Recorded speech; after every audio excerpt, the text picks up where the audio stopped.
आना चाहिए। आप लक्ष्य बनाइए और उस लक्ष्य की प्राप्ति के लिए कड़ी मेहनत करिए, लेकिन साथ ही साथ आपको इस बात का भी ज्ञान होना चाहिए कि आप अभी वर्तमान में जी रहे हैं और वर्तमान ही सत्य है। बुद्ध ने आगे कहा, तनाव का दूसरा सबसे बड़ा कारण है ईर्ष्या। जब व्यक्ति ईर्ष्या और जलन से भर जाता है तो उसका मन अंदर से सड़ने लगता है। ईर्ष्या एक आंतरिक घाव है।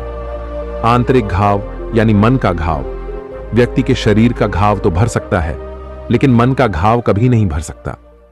इसीलिए व्यक्ति को दूसरे की खुशी और तरक्की से कभी ईर्ष्या नहीं करनी चाहिए, क्योंकि वो भी तनाव का एक कारण है। इसके बाद बुद्ध ने तनाव का अगला कारण बताते हुए कहा कि जो काम हमें पसंद नहीं है, वैसे काम करने से भी मन में तनाव पैदा होता है। जो काम करना हमें पसंद ही नहीं है, जिस काम में हमारी रुचि ही नहीं है, उस काम में हमारा मन लग ही नहीं पाएगा। हमारा शरीर तो वही बैठा रहेगा, लेकिन हमारा मन कल्पनाओं की उड़ान भरेगा, जिससे शरीर और मन के बीच दूरी पैदा हो जाती है और व्यक्ति तनावग्रस्त हो जाता है। इसीलिए इंसान को हमेशा अपनी पसंद के अनुसार ही कार्य करना चाहिए। अगर व्यक्ति ने यह पता कर लिया कि उसे कौन सा काम करना पसंद है और वो उसी काम को अपने जीवन का लक्ष्य बना लेता है, तो फिर वो काम उसके लिए काम नहीं बल्कि खेल बन जाता है। फिर बुद्ध ने कहा, तनाव का चौथा कारण होता है किसी दूसरे से इच्छा रखना। बुद्ध ने उस व्यक्ति की ओर इशारा करते हुए कहा, एक पिता होने के नाते तुम्हारी अपने पुत्र से बहुत सी अपेक्षाएं होगी कि तुम्हारा पुत्र एक बहुत ही कामयाब इंसान बने, तुम्हारा नाम रोशन करे, जैसा तुम चाहते हो उस तरह का जीवन जिए, तुम्हारी हर बात माने। लेकिन क्या आज तक कभी किसी की सारी इच्छाएं पूरी हुई है? जब भी कोई व्यक्ति किसी दूसरे से कोई इच्छा रखने लगता है तो वो अनजाने में अपने लिए तनाव पैदा करने लगता है। जरा सोचो कि अगर तुम्हारा बेटा तुम्हारे अनुसार काम नहीं कर रहा और वो नहीं बन पा रहा जो तुम उसे बनाना चाहते हो, तो निश्चित रूप से तुम्हारे दिमाग को तनाव पकड़ लेगा। तुम तनाव से भरा जीवन जीना शुरू कर दोगे और इस तनाव के बस में आकर तुम ऐसा व्यवहार करोगे, ऐसी बातें करोगे कि तुम्हारा अपने पुत्र के साथ संबंध और भी खराब होता चला जाएगा। इसीलिए व्यक्ति को जितना हो सके उतनी कम अपेक्षाएं दूसरों से रखनी चाहिए, और अगर पूरी तरह से तनाव मुक्त रहना है तो दूसरों से अपेक्षा रखना ही बंद कर दो। इसके बाद बुद्ध ने कहा कि शारीरिक कष्ट भी इंसान के तनाव का एक कारण होता है। जब व्यक्ति किसी शारीरिक पीड़ा से गुजर रहा होता है तो उसका पूरा ध्यान बस अपने उस शारीरिक दर्द पर होता है और वो पूरे दिन बस उसी के बारे में ही सोचता रहता है, जिससे उसका मन दुख के विचारों से भर जाता है और ऐसी स्थिति में व्यक्ति तनावग्रस्त रहने लगता है। यह सुनकर उस व्यक्ति ने कहा कि हे बुद्ध, शारीरिक दुख तो किसी भी व्यक्ति को हो सकता है, तो फिर क्या हुआ? व्यक्ति जीवन भर तनाव में ही जिएगा? इसका जवाब देते हुए बुद्ध ने कहा कि इंसान को यह बात समझनी चाहिए कि हमारा जीवन दुखों का आधार है।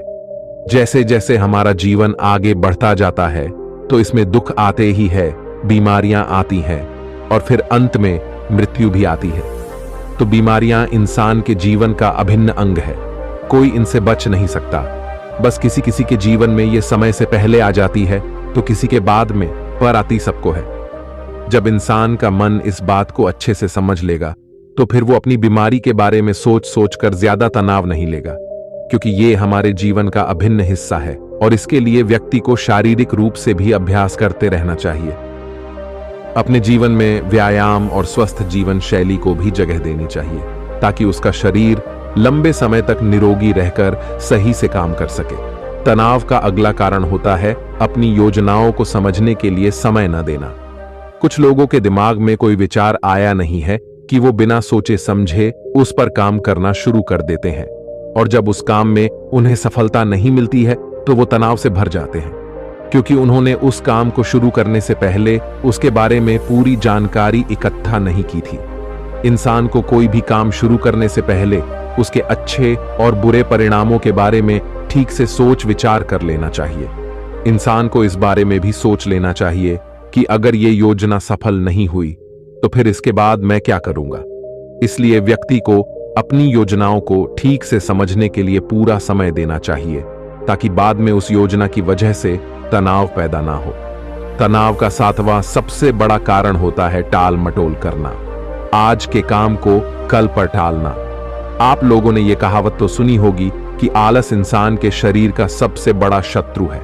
इंसान आलस्य की वजह से आज के काम को कल के लिए टाल देता है और फिर काम को टालना उसकी आदत बन जाती है। हर काम को कल पर टालने वाले व्यक्ति का काम कभी भी समय पर पूरा नहीं हो पाता, और अगर किसी तरह से पूरा हो भी जाता है तो वो उतना अच्छा नहीं हो पाता जितना अच्छा उसे किया जा सकता था, और फिर ये बात व्यक्ति के अंदर तनाव पैदा करती है। लेकिन काम को टालना या काम को एकदम अंत समय पर करना एक आदत है। इसीलिए व्यक्ति ना चाहते हुए भी बार बार अपनी इस आदत का शिकार बन जाता है और काम को टालता रहता है, और फिर जब काम की समय सीमा पास आ जाती है तो वो तनाव से भरकर काम को पूरा करने का प्रयास करता है। इसीलिए तनाव मुक्त रहने के लिए व्यक्ति को काम को टालने की आदत छोड़नी पड़ेगी, और यह तभी संभव है जब व्यक्ति काम को समय से पहले खत्म करने का निश्चय करे। सबसे आखिरी और सबसे प्रमुख कारण जो तनाव का होता है वो है ज्यादा सोचना।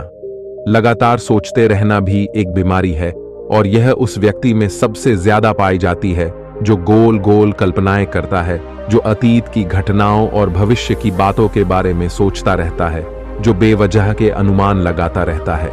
इसीलिए व्यक्ति को ज्यादा सोचने की आदत पर लगाम लगानी चाहिए। इसके लिए जितना हो सके खुद को काम में व्यस्त रखना चाहिए, और हर दिन ध्यान का अभ्यास करने को अपने जीवन का हिस्सा बना लेना चाहिए। बुद्ध के